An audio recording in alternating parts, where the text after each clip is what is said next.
Distinguished guests, ladies and gentlemen, time to begin our panel discussion, Choosing a Domicile, the Key Considerations. This will be moderated by Mr. George McGhie, the Managing Director, Captive Practice, Willis Towers Watson. Mr. George McGhie has over 37 years of insurance experience. He moved to Singapore 25 years ago after 6 years with Johnson & Higgins in Bermuda to establish their Asia captive insurance practice. He has been involved in the incorporation and management of many Asia-Pacific captives and worked closely with regulators across the region on captive-related matters.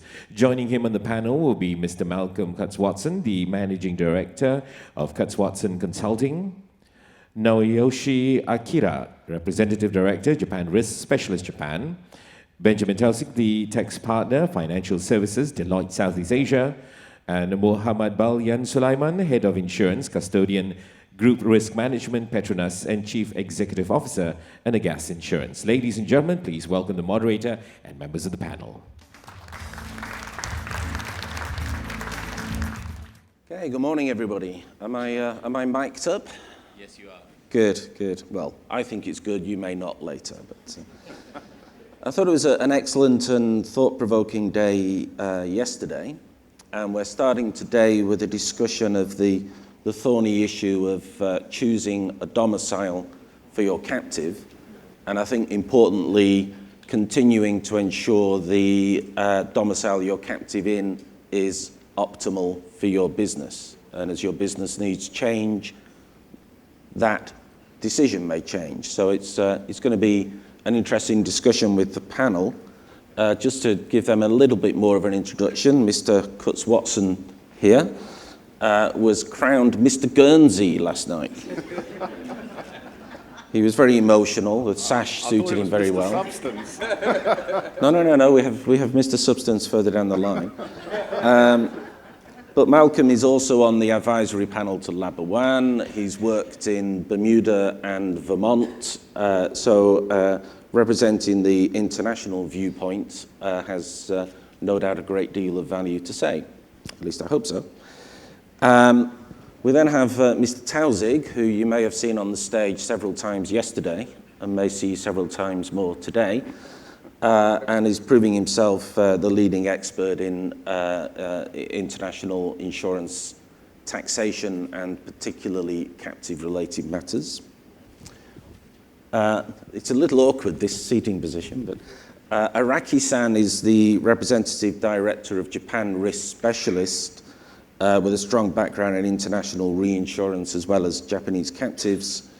And last but far from least, Balyan is Head of Insurance and Group Risk Management at PETRONAS, was heavily involved in the establishment of Energas, and has no doubt absorbed all of the knowledge and expertise of Chick Razia and will be continuing the great work there.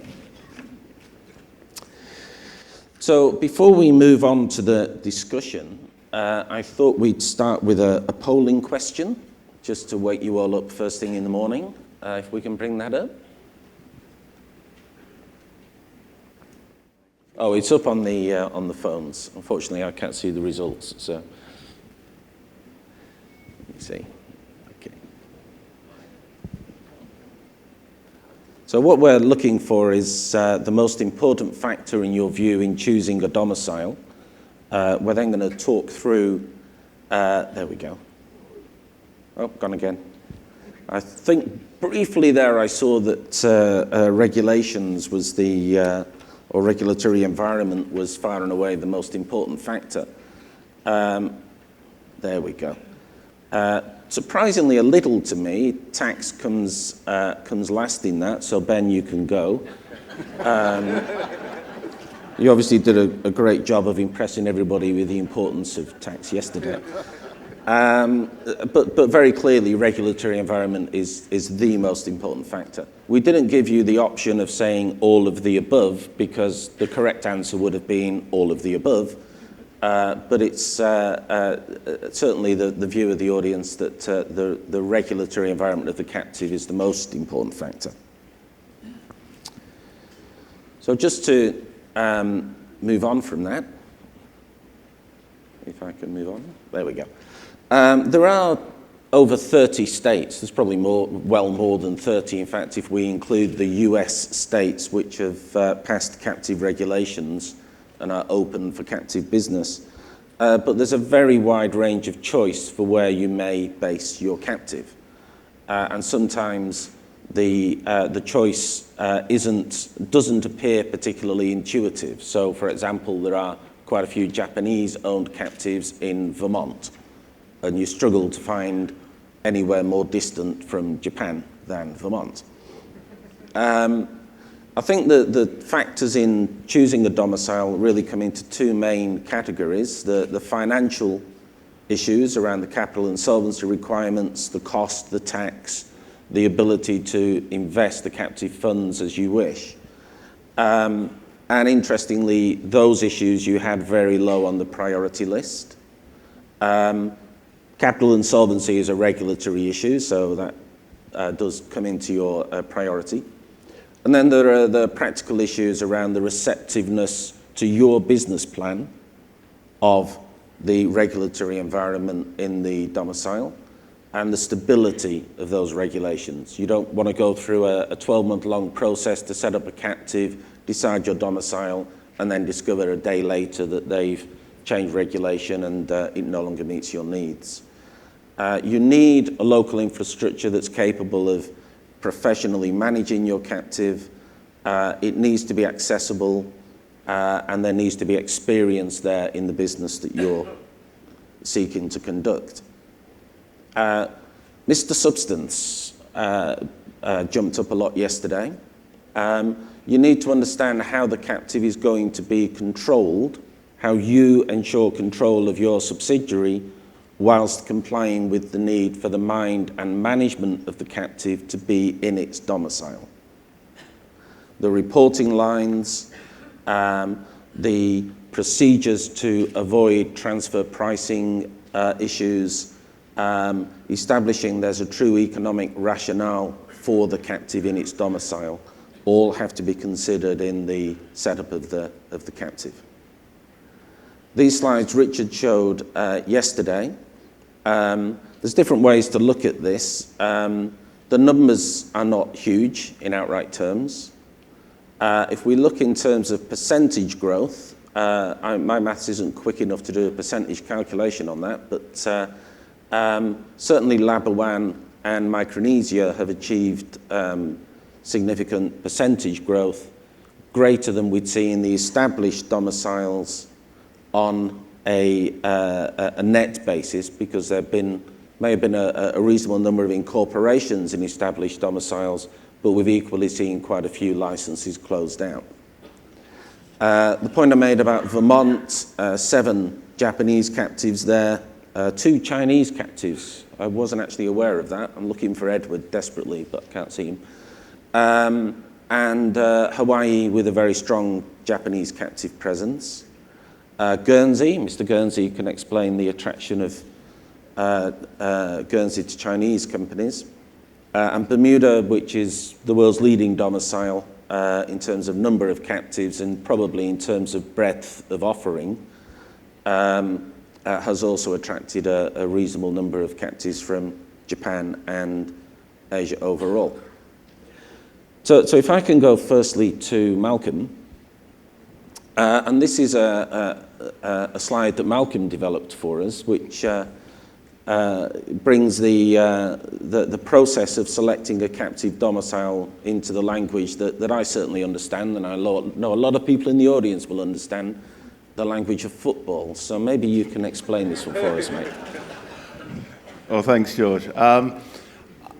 Given we had such an exciting World Cup in the summer, I thought I'd carry on with that theme and try and illustrate what I think are the key elements that make a successful domicile and use the analogy of a football team. George thought I was slightly too defensive in my formation, but I thought... Looks very much like a Mourinho team to me. I thought it had a lot of potential there. The first thing to know is that in the team selection, I'm afraid that golfing and beaches didn't even make the substitutes bench. I think there's an old-fashioned fallacy that a domicile has to have lovely beaches and lovely golfing to be successful. I think nowadays it's a much more business decision. So I'm putting this up really just as a bit of a fun, and I'm happy to be challenged on my team selection. But I think, in terms of the goalkeeper, the most important person who holds everything together, defends the integrity of the team, it has to be the regulator. And I think the key things you're looking for there are accessibility and responsiveness. And that is a very important factor. And I think in the polling, the regulatory environment came out top. I think one of the elements there is that really the fact that you can actually meet the regulator and you can have a discussion with them. In terms of defense, these to me are essential. If you haven't got these, then your team is not going to succeed. The reputation of the location, that it meets international standards and is accredited to international requirements, very important. Needs to have an established legal system and that is tested and people have confidence in the process. Legislation and regulation needs to be fit for purpose, and it needs to be proportionate to the risk that you're writing.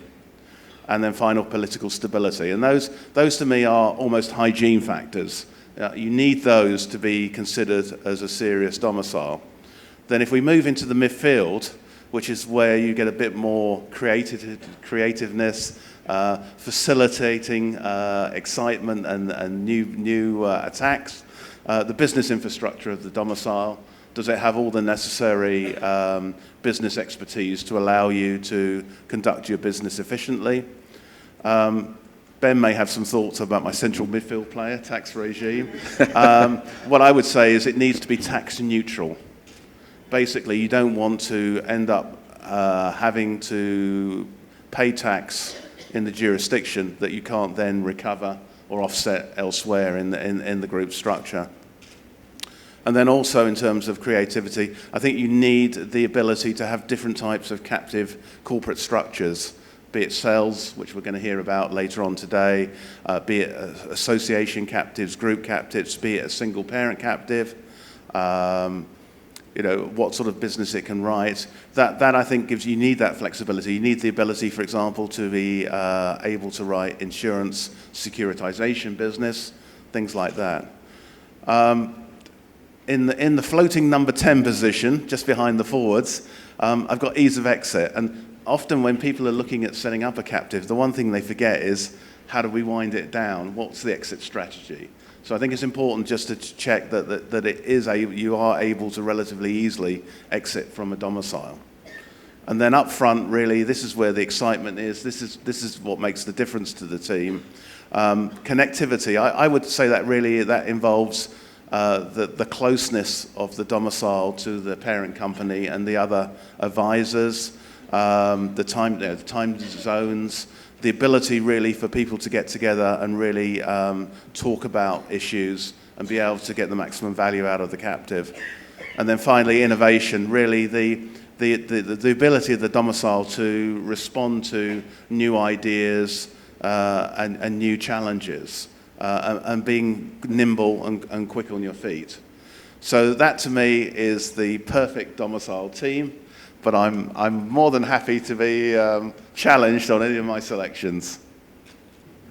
Okay, thanks. I think the key member of the team there that you missed out was the captive manager as the manager. So we all know that's the most vital role within the team. Well, I see you, George, as a sort of Mourinho character. No, I've got myself in the Guardiola mode, mate. So very much more successful. But anyway. Balyan, when we look back to Energas formation, which I think was 2005, what were the sort of discussions that you had around domicile choice at that time, and how did that sort of come through? How did you work through that process? Okay, Assalamualaikum and very good morning.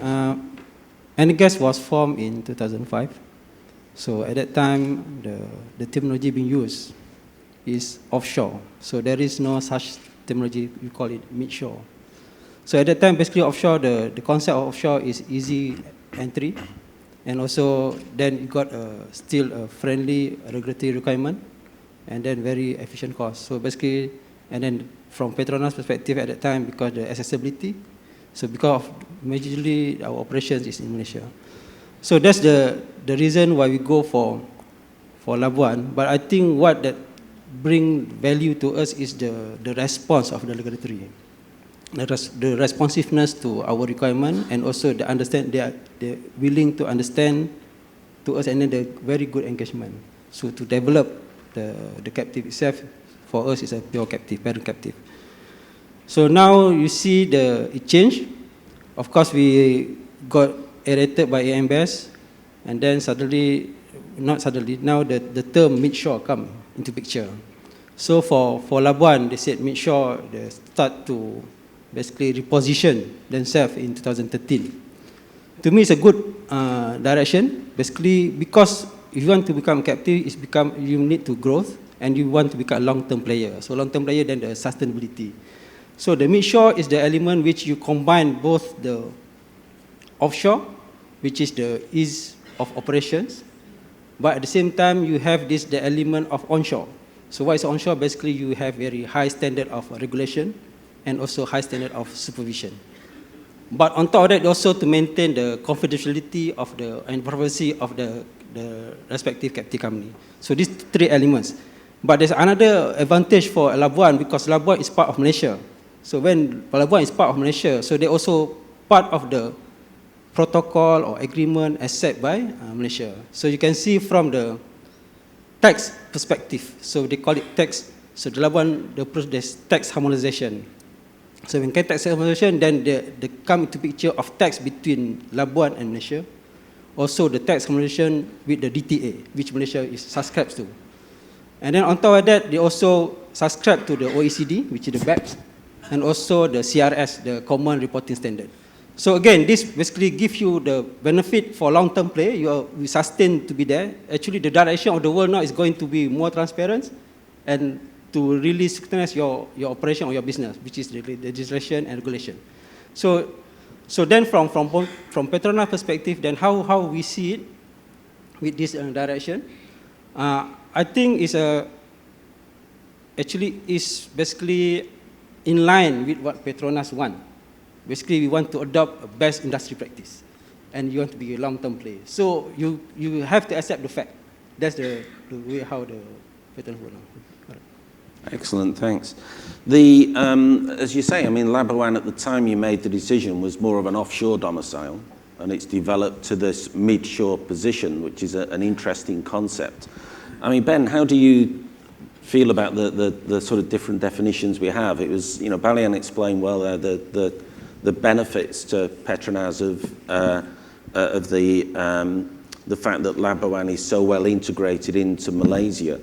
But we see globally offshore captives still represent far the majority of captive insurers. I mean, how do you see the interplay between the two concepts? So I think the interplay between offshore, onshore, midshore, I think sort of what we're seeing is tax authorities and regulators moving towards a situation where they require substance. And whether there's something that's offshore, and you say Bermuda is offshore, or Caymans is offshore, or Guernsey is offshore, the regulator there is moving towards having more substance. So whilst it is offshore in the context, it's not in country, and it's a crown dependency or alike, you are moving towards having greater substance. Labuan has moved that way with the regulatory regime. It's interesting to see what Labuan will do in response, and what the Malaysian government will do in response to the OECD and Action 5, which is all about harmful tax regimes, because that all depends on sort of, again, greater substance. So we'll see how the tax regime changes to give that substance. But I think we're seeing that whole sort of definition of offshore or onshore sort of falling away. US tax reform is having a massive impact on the US market. It's with the 21% rate there, you're starting to see the US actually become a captive domicile for non-US owned groups, because you've got states in the US that have specific captive regulation, and now the tax rates move from 35% to 21%. That enables people to to use that captive because it maintains some of that tax neutrality that we referred to earlier. So I think you're seeing a complete shift away from the concept of offshore or onshore, and I think you're seeing more of a harmonization that's happening. Thanks, Ben. Araki-san, over the years with Japanese captives, I mean, Malcolm and I were working with captives in Bermuda, Japanese captives in Bermuda back in the 80s. Then I moved to Singapore in the 90s, and a lot of Japanese captives have moved to Singapore. Hawaii then became a popular destination. We've seen Micronesia develop very rapidly. What were the key factors in play with the choice of Japanese or captive domicile for Japanese parents? Okay. Initially, Japanese captive was set up 1960 and 70. The captive structure was introduced in European or American market. So then the expert of the Japanese company tried to establish the captive. So then the 1960 and 70, mainly shipping company or trading houses, the airline company and car manufacturer company, the big organization set up captive. So because of the captive structure was developed in the US, so that's why initially the major domicile is the Bermuda or Guernsey or US or European or Caribbean areas.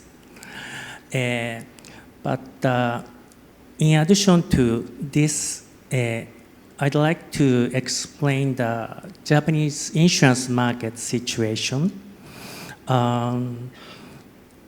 Japanese non-life insurance companies, currently 3 major insurance groups, all of you might know the 3 companies. The market share of the 3 companies is approximately 90%. And also the insurance has been sold through agent, not broker. So therefore, I think, and also the insurance company has a lot of shares of the big company. So that's why I think the relationship between insurance company and big corporation is very sensitive. I don't know the sensitive is the proper word or not, very sensitive. So therefore, I heard that the expert came back to Japan from US or Europe, so then tried to contact Japanese insurance company and ask them the advice of the captive.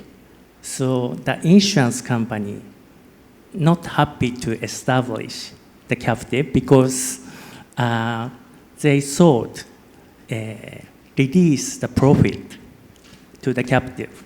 So I heard that they tried to stop the further discussion. So that's why although the Japanese captive set up in the area of Bermuda or European areas, domicile, but according to the one record, 2010, at that time, the Japanese captive is approximately 70, but 70% of the 70 captive was captive owner is subsidiary of US, not Japanese-owned company. So this means Japanese company made a lot of effort to establish the captive. So that's why the subsidiary in US or European company established under the subsidiary in the Bermuda or Guernsey. Yeah, this is the situation. And however, considering the time difference between Bermuda and Asia, not easy to do the normal operation. So that's why after that, some company tried to establish the captive in Singapore because Singapore is relatively easy to access from Japan to Singapore. However, the tax rate of Singapore was reduced to 70%. So at the time, the trigger of CFC rule is in excess of 20%. So that's why the 70% is the captive owner cannot obtain the benefit. So that's why the Singapore captive owner, some captive owners shift the portfolio to Singapore to other domicile. And the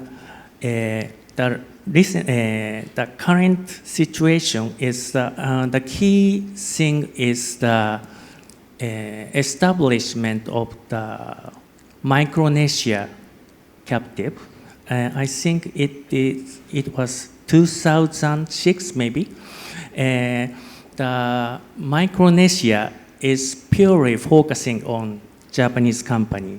So therefore, they agreed to settle all expenses in Japanese yen, and many captive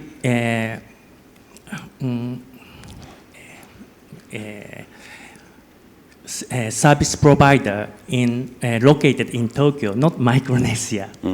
So that's why Japanese captive owner easy to access the service provider and also in Japanese.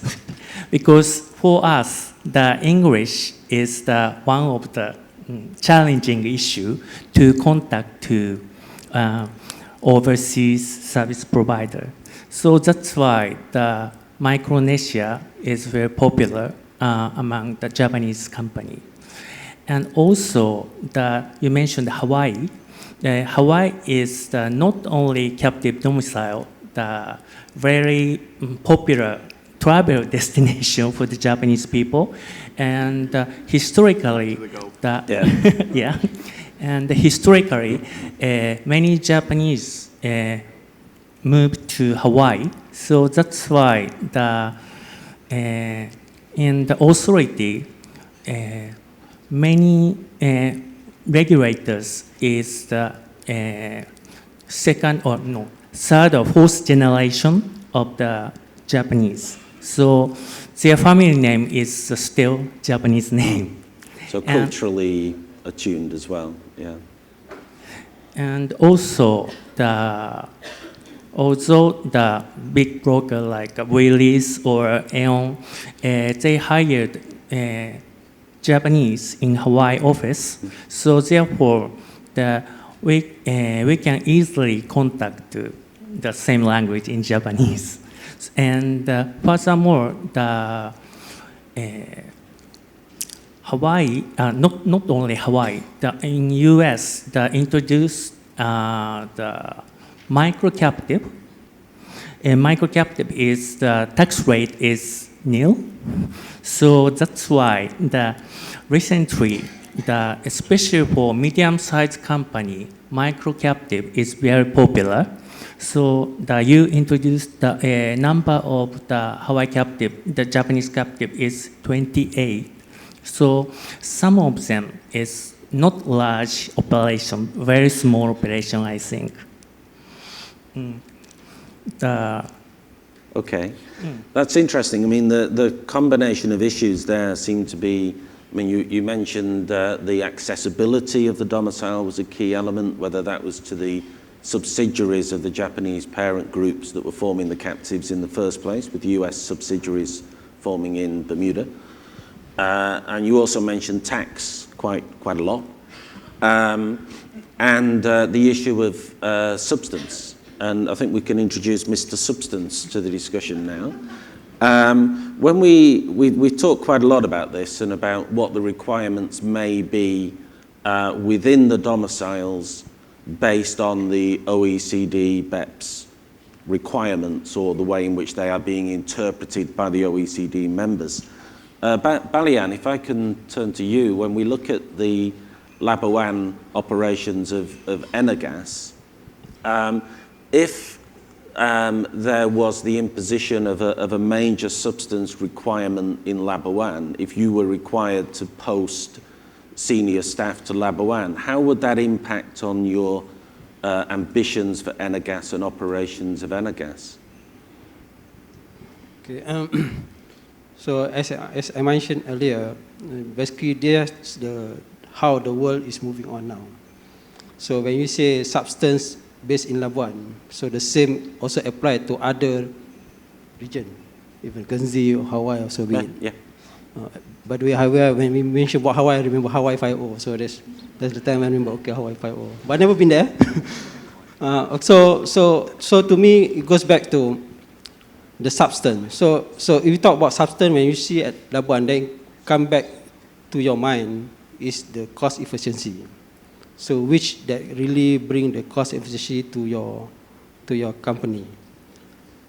Whether it really increase your cost, and then whether it's manageable. But having said that, then you come to your mind which location or domicile that you think can bring you a good cost for long term.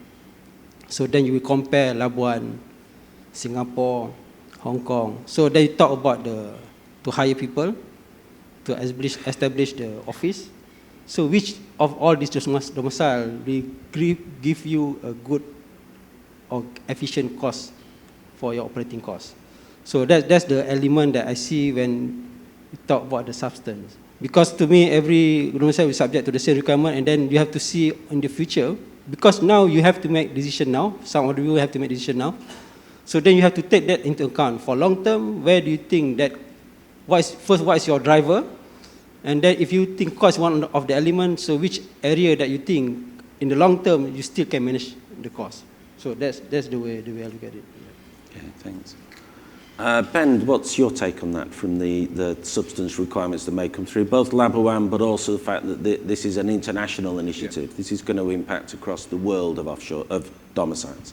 So I think that there's two issues here. So there's the substance requirements in respect of what you need from a transfer pricing perspective, and we referred to that yesterday. There's also substance requirements in respect of what you need from the parent company domicile. So you heard Araki mention CFC, so that stands for Controlled Foreign Company.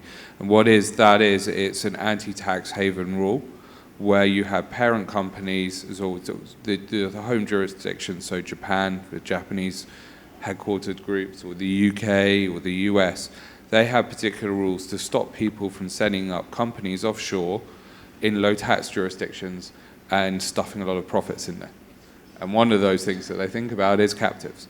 So one of the rules that different jurisdictions have played with is what do you need to do for substance for those. So the Japanese have just introduced something called the paper company rule, which requires that you need to have sufficient substance, and it's not a paper company.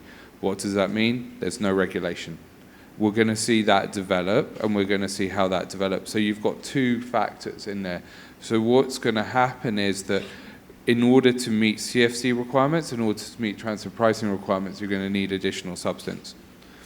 What that therefore means is you need to look at the issues that Balyan mentioned, and it becomes a non-tax issue.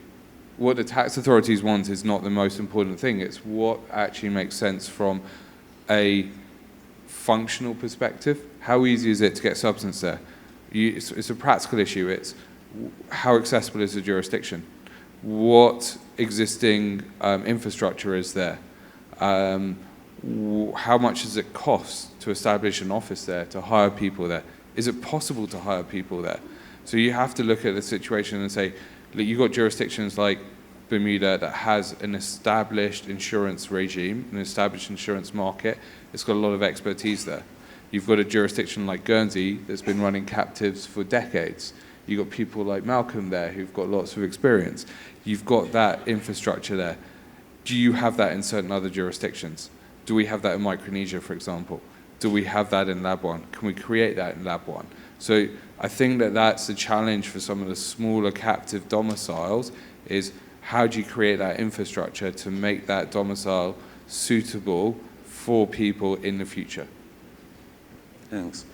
So Malcolm, I mean, if we turn to the questions, second question there, what are the main differences between Labuan and other popular domiciles, and what would be the one most important thing Labuan could do to increase its popularity, I assume, as a domicile as an international domicile for countries? Well, I mean, obviously it'll be a second golf course, but I think it's a journey that you go from being an offshore location or a midshore location to becoming a recognized financial center. And if you look at places like Bermuda, Cayman, Guernsey, they started that journey probably in the 60s, maybe 70s. So, they were pretty basic economies. Bermuda had a bit of growing and some tourism. I'm not sure what Cayman had, probably snorkeling. Guernsey just had farming and fishing. And they wanted to diversify their economy by bringing in financial services.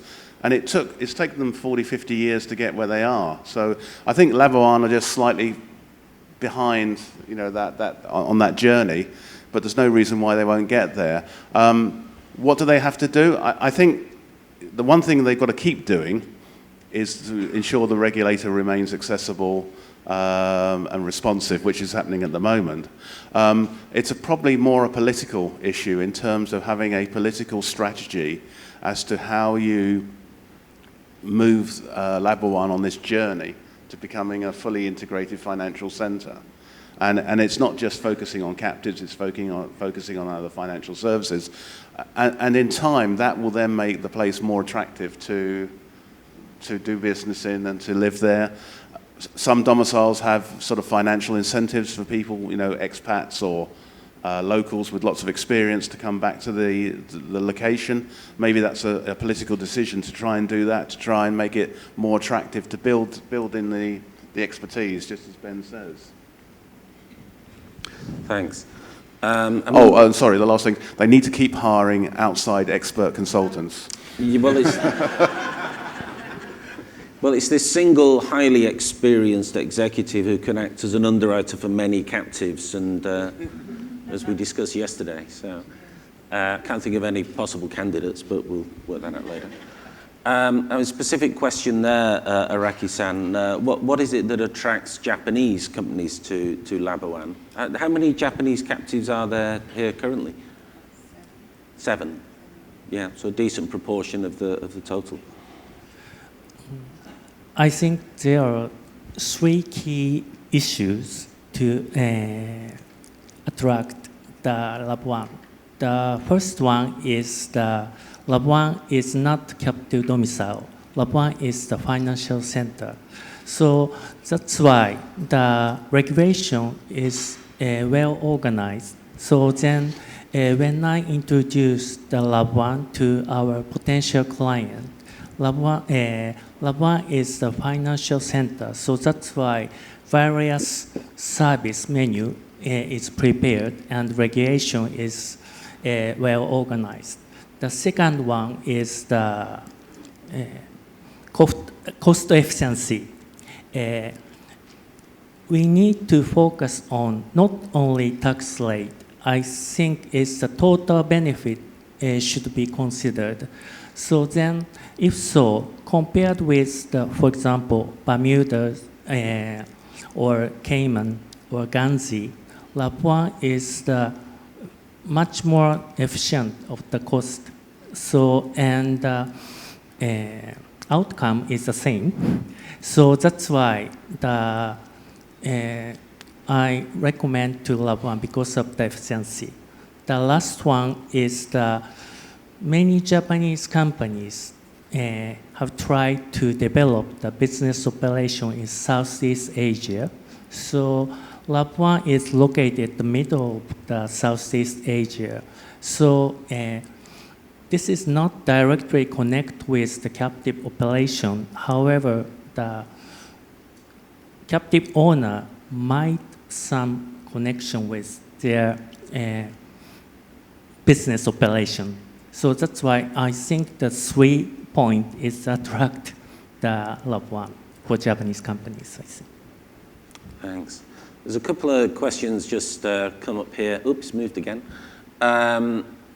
Around back to Mr. Substance, specific question about Guernsey and how captives satisfy substance requirements in Guernsey, and strategies that can be captives can adopt to address the BEPS issues. Maybe I could address that to Mr. Guernsey and Mr. Substance together here, and they can work a double act. What's the situation in Guernsey, Malcolm, currently? I imagine it's developing as it is everywhere, but what's the current trend? Yeah, I mean, a number of the owners of Guernsey captives are being challenged at the moment under the BEPS initiative. I think, well, there's a few things to say. First of all, Guernsey doesn't like this offshore tax label. They like the International Financial Centre label. So they're very keen on demonstrating good compliance, transparency, adherence with these international codes. So they've adopted the Register of Ultimate Beneficial Owners. They will share information with legitimate tax inquiries, things like that. So they're trying to label themselves as a cooperative jurisdiction.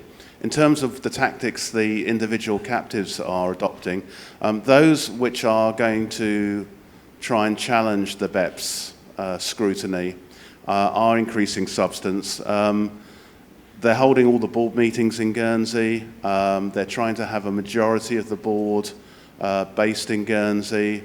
They are, rather than hiring underwriters, they're typically setting up underwriting committees to be responsible for the underwriting function, and they're trying to have a majority of Guernsey residents on that committee.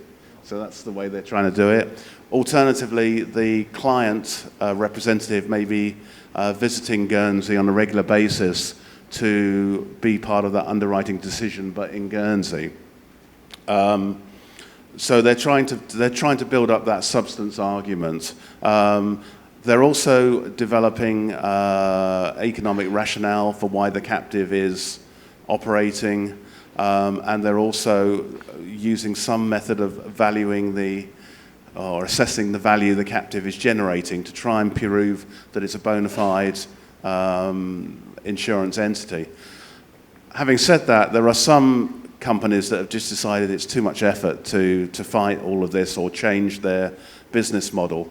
And so many of those have said, okay, we will be happy for the captive to be taxed as if it was located in the parent company jurisdiction and be taxed on that basis. But we want to stay in the domicile because we like the regulatory regime. It allows us to get value from our captive. And I suspect that is going to be the trend, that people will just say, we'll bite the bullet, pay the tax as if we were located in the parent company area, and just allow us to carry on doing our business. Yeah. It's interesting. If I look at my captive client base across the region, but also, and we have captives in China where they're domestic captives, mostly, a few in Hong Kong. New Zealand, where they're virtually all domestic captives. So there's no offshore element, there's no tax benefit to it, it's purely about the strategic benefit of captive. Singapore, we have some domestic, and some international. Thinking about clients in Europe and the US, I think very few would shut down operations because they felt they were losing some tax incentive that they had somehow acquired in the past. When they were choosing where they were going to domicile their captive in the first instance, if you had a legitimate option to choose a location where you had no tax on the income of the captive and that therefore massively reduced the operating costs of the captive, why wouldn't you do that?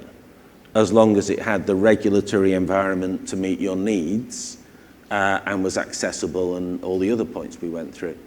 But as times change and those tax advantages may be removed, that doesn't remove the principal purpose of the captive. Yeah, I mean, I think that tax has never been the driver for establishing a captive. Well, it has, but it shouldn't have been. It shouldn't have been. Yeah. So I think ideally tax is not the driver. And I think the days where tax has been a driver is really diminishing. You even see that in the US. We mentioned the micro captives, that has been attacked by the IRS over the last 24 months. We've got tax cases where the taxpayer is losing almost every time because the facts just don't stack up. So you look at these things and it is commercial rationale. I think what Malcolm was saying around moving the tax domicile of your captive, I think that's becoming more and more popular. There's you've already seen that in Lab 1. There's certain captives that elect to be taxed at the Malaysian rate and pay the full 24% rather than at the sort of low tax rate in Lab 1. So you can see tax not being a driver for those. It's regulatory. And we see that, I've seen it with Guernsey, people holding board meetings in the UK, so it becomes a UK tax resident if it's a UK parent or elsewhere. And we're going to see that far more as BEPS comes in, that as a potential response. So tax neutrality is key. You don't want to have additional taxes as a result of a lack of substance. So therefore, what you do is you bring it onshore in terms and bring the residents back to the parent company. I think in the old days, I would say, captives were set up really on a cost-benefit basis. You looked at whether you could arbitrage the insurance market. You can't now because it's a soft market. You looked to get tax benefits. You can't do that because now the tax regime is getting cleverer. And you look to keep cash in the captive and earn investment income. Well, interest rates are really low. So if you're setting up the captive purely for a cash play, you're going to be challenged, I think, as to the value of the captive. I think what increasingly is happening is that organizations are looking at their risk strategy on a holistic basis, and they're really bringing in actuaries to work with various members of the parent company to understand their risk, come up with a risk strategy, work out how much risk appetite they've got, what sort of tolerance they've got for risk. And out of that, they will come up with a self-retention strategy, how much risk they're willing to retain themselves and how much they're going to transfer into the market. And then the secondary consideration becomes, well, if you're retaining that risk, do you keep it on the balance sheet of the corporation, or do you set up a dedicated specific vehicle, a captive, to manage that risk? And in most cases, I think people decide you get better value out of having a dedicated warehouse for that risk. And you have the discipline of it being a regulated entity, and you have all the disciplines of running an insurance company. Two things. One, first of all, I think you need to have a roadmap, really laying out what you're going to do with the captive for the next few years. And typically, I think Oliver spoke about a development of a captive over time. You need that. And then secondly, I think you need a way of assessing how much value the captive is delivering so that you can go back to your internal and external stakeholders and prove that the captive is generating value. Yeah, I think absolutely that. It brings it back around neatly to the opening session we had yesterday, or your session yesterday, where we addressed why self-insurance is growing and the role that captive plays within that in formalizing your retained risk, in developing long-term multi-year strategies to address risk of all types and developing risk finance solutions, such as Oliver highlighted yesterday in the opening address, that cut across all risks, that look at a portfolio of risk within the organization. And when it comes to domicile selection, I think what's becoming very clear, and was actually very clear from the outset based on the first polling question, is that what clients are looking for is the right environment to maximize the benefit of the captive. That the OECD apparent obsession with tax and local tax authorities, the US particularly, Australia, UK to some extent, conviction that captives are only established for tax purposes and are moving to these funny offshore places around the world just to dodge tax is a complete misconception. I met with the Aussie Tax Office a few years ago because they were so aggressively attacking Singapore-based Australian captives, all of which, in my experience, were consolidating their captive income back with the Australian parent and paying full Australian tax. And I said, well, what's the issue? Where is the problem? And they said, well, we know what you're doing. Said, what are we doing? You're using offshore structures to avoid proper Australian tax. Said, well, can you please highlight how we do that? Because I'd really like to do that if I can, but I don't know how to do it. And they couldn't, but they're still attacking. So I think, tax, sorry, Mr. Substance, but it's kind of, it's pushed back a bit. But I think a key point, and no doubt you were just about to jump on me and make, is that the substance issue is not just about tax. It's about establishing the true identity of the captive as an independent entity. And one key issue there is avoiding the appearance that you're running an insurance company in Labuan, but you're actually operating it from Australia, for example, or from Japan, and it should therefore be under regulation of the home country. And I think that's a separate but linked issue.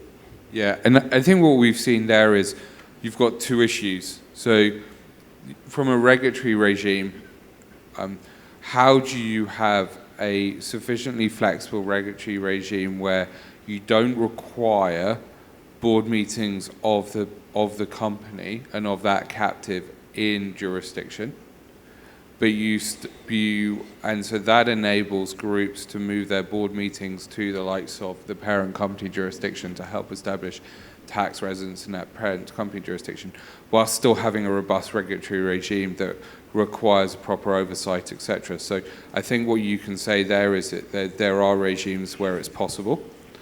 We've seen that with Guernsey, we've seen that with Bermuda, we've seen that with Labuan, where you can actually have board meetings not necessarily held in jurisdiction every time. But then you also have that robust requirements to regulation. And that therefore means that you look at the place of effective management. So where's the place of effective management of that captive? And that's in your jurisdiction.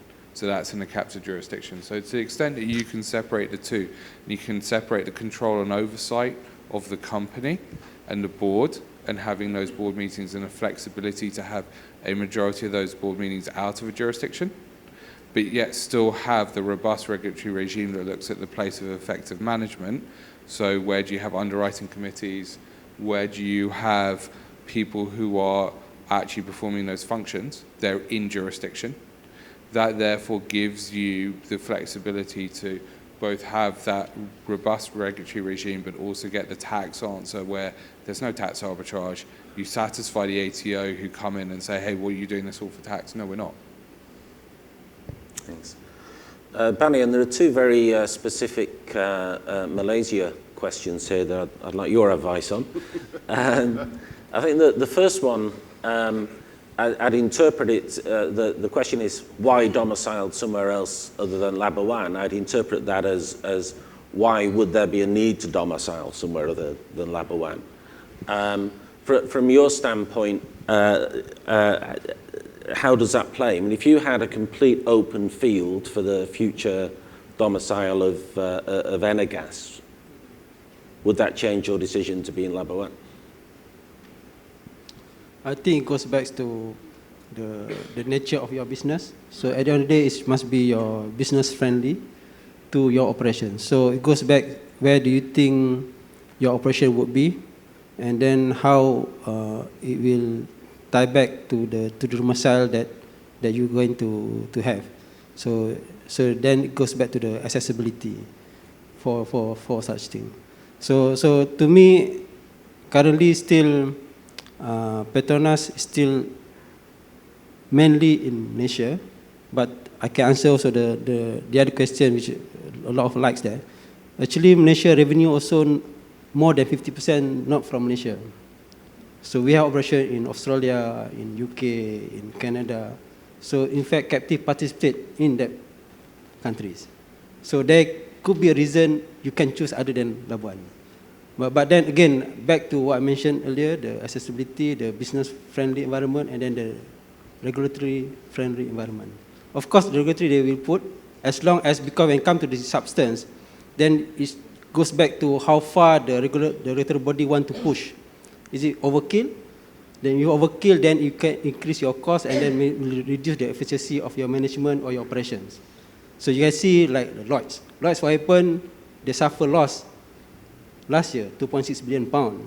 And then they said it's because of the high operating costs, which they relate back to the requirement to comply with all these regulations. So you see how to balance it. So to me, captive now is a time for them to monitor what the respective domicile will react to this substance requirement.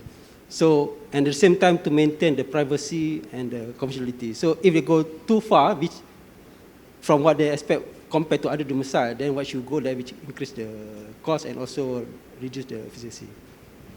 Good.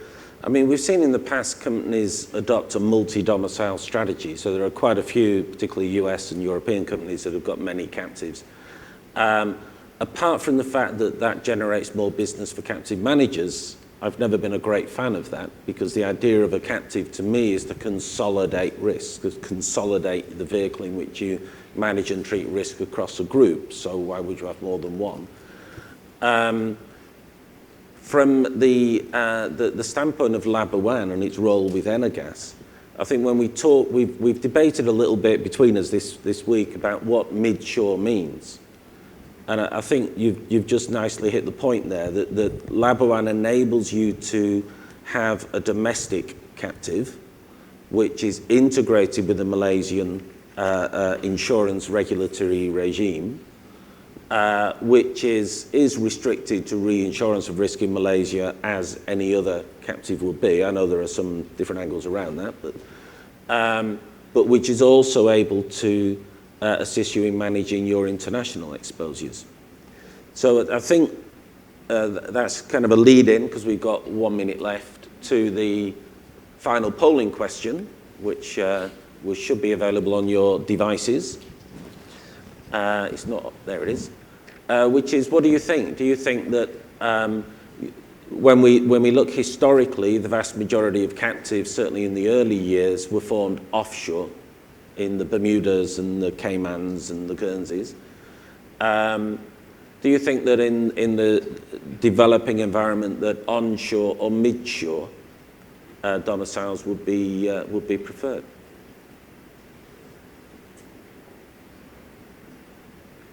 Okay. I'm trying to lead you into an answer there, and a third of you are not being led. But no, I mean, it's an interesting debate that when you look at the key factors in deciding on a domicile, if it's about regulatory environment, accessibility and convenience, cultural affinity, which was mentioned earlier, which shouldn't be underplayed at all, that all relates back into cost. Those factors, there is a strong argument, those factors are maximised in a domestic or an onshore domicile. Equally, where offshore domiciles have developed specific regulatory offerings, whether it's PCC, which I meant to talk about and forgot, so we'll leave that to our Aon colleagues, or specific attractions to particular countries, then offshore comes into play. So there's a wide range of domiciles available to you, as I said. The decision on where is optimum for your company will always be specific to your company requirements, the ever-developing tax picture and the OECD BEPS issues are clearly issues that impact your decision-making around the role your captive plays and where it should be based, but they don't change the fundamental reason why you're forming the captive, which is to assist you in your strategies to manage your risk. And let's face it, income tax only becomes an issue if you're making lots of profit. So if it's profitable, you'd still do it, even if you're having to give a bit more to the taxman. Thank you very much. Thank you, guys.